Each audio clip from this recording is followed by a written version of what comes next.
예, 안녕하십니까. 신승학의 5분 역사 상식 시간입니다. 이번 시간에는 김수임에 대해서 얘기를 좀 해보려고 하는데요. 김수임이 누구냐 하면은 1950년 한국 전쟁이 발발한 직후에 총사령에 처해진 대한민국 여간첩의 대명사예요. 김수임 씨에 대해서 얘기를 해보려고 하는데, 음, 사실은 그렇습니다. 김수임 씨가 세기의 여간첩이었냐 아니었냐에 대한 논란은 저기 있는데요.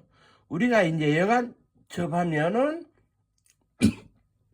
쉽게 떠올릴 수 있는 것이 제1차 세계대전 중에 그런 독일 제국을 위해서 활약했다 해서 미모를 겸비한 스파이의 역할을 했다 해가지고 이제 처형당한 마타리를 들 수가 있는데요.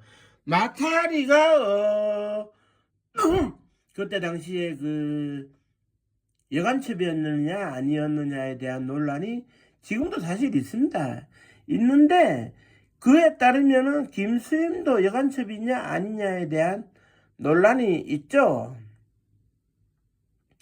일단 김수임은 이화여대를 우수한 성적으로 졸업을 하고 영어를 동시 통역을 할 줄 알았어요.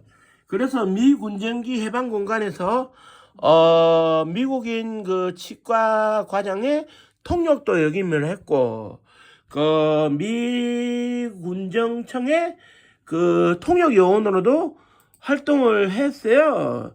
그리고 그때 당시에 이승만 박사가 중심이 돼가지고 남한만의 단독 정보를 수립하고자 했던 그런 열망이 담겨 있는 그런 세력들이 낭낭클럽이라는 걸 조직을 해가지고 미 군정 고위층에 접근하는 여성 그런 호스티스 그런 모임이 있었는데 거기에 김수임도 참여를 했어요. 그래 이제 그 이후에 김수임 씨가 미 군정 헌병사령관이었던 베어드 대령과 이제 강제로 이제 동거를 하면서 49년도 아이까지 낳게 되죠. 남자 아이를 낳게 되는데 김현일인가요? 그 이름이 남자 아이를 낳게 되는데 한편으로는 일제 말기부터 알고 지냈던 국내파 공산주의자였던 이강국과도 연인 사이였어요. 그래 어떻게 보면 이게 삼각관계가 아닌가 하는 의심이 드는 가운데 베어드 대령과는 동거를 해서 아들까지 낳았고 이강국과는 연인 사이였고 그래 이제 베어드 대령으로부터 알게 된 정보를 이강국에게 건네줬다 뭐 이런 얘기부터 해가지고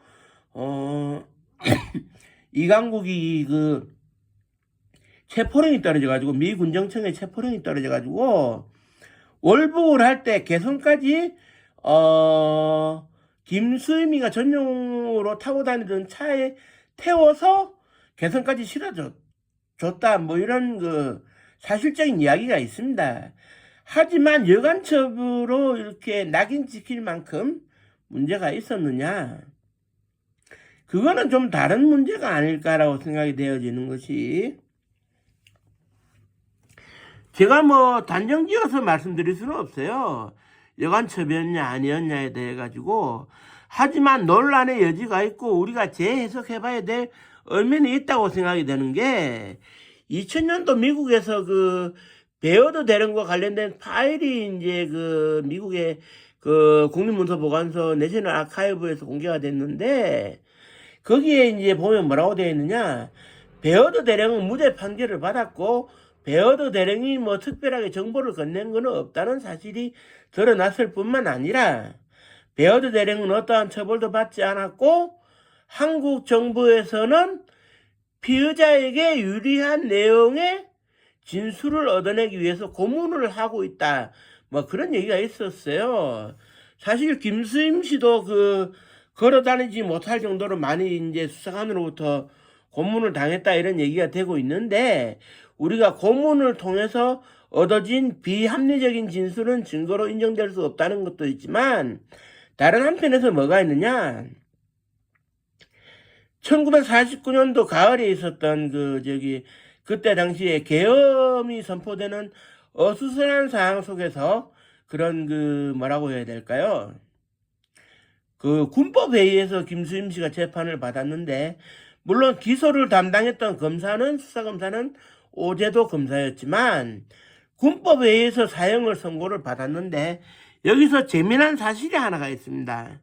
어떤 사실이 하나가 있냐면, 훗날에 이제 이 문제를 재조사해 보려고 노력을 했던 김영태 변호사라고 인권 변호사가 있는데, 이분이 육군본부 문서관리단에 가가지고 재판 기록을 찾았을 때 원래 판결문은 영구보존이에요. 영구보존. 그러나 한국전쟁 당시에 후퇴하기 급급해가지고 기록을 못 챙겨갔다면 기록이 유실될 수는 있겠습니다만은, 문제는 뭐냐? 그때 당시에 판결문들이 고스란히 남아있었는데 김수임의 판결문만 남아있지 않은 겁니다. 왜 그렇다면 김수임의 판결문만 남아있지 않았을까요? 재판장이 판결문을 쓰지 않았을까요? 그것보다는 훗날 이걸 누가 문제 삼으면 곤란하다 해서 그때 당시에 누군가가 판결문을 일부러 없애버린 게 아닌가라는 의혹이 듭니다. 그런데 중요한 것은 다른 기록들, 즉 다시 말해가지고 동시대에 군법회의에서 판결을 받았던 모든 기록이 남아있는데 김수임 씨의 기록만 남아있지 않다면 누군가가 일부러 훼손했을 수 있고, 그건 진실을 감추려는 의도가 있는 것 아니냐, 이렇게밖에 볼 수 없다는 얘기입니다. 그렇기 때문에 김수임 씨 사건의 경우에는 역사적인 재심이 이루어질 필요는 있다. 단 실정법을 위반한 사실이 있으면 유기징역형이 선고될 수는 있어도 사형까지는 너무 불합리한 것 아닌가. 그리고 사형 집행의 경우에도 한국 전쟁 당시에 도망을 갈 때 죄수들을 데리고 가지 못해서 임의로 총살을 시킨 정황도 있으니 김수임 씨를 역사의 재판에서는 다시금 판단할 필요가 있다는 생각이 드는데, 그런 기회가 김수임 씨나 아들분에게는 주어져야 한다. 그래서 김수임 씨의 명예가 회복될 수 있는 날이 와야 되지 않겠나. 세월은 흘렀지만, 물론 그 시절을 증언해 줄 수 있는 사람은 없겠습니다만은, 역사적인 관점에서는 재조명되고 진실이 드러날 그 날이 오지 않을까 생각하고요. 이제쯤은 말할 수 있어야 된다고 생각합니다. 오늘은 김수임 씨가 진짜 여간첩인지에 대해서 알아보았고요. 방송을 마치도록 하겠습니다. 감사합니다.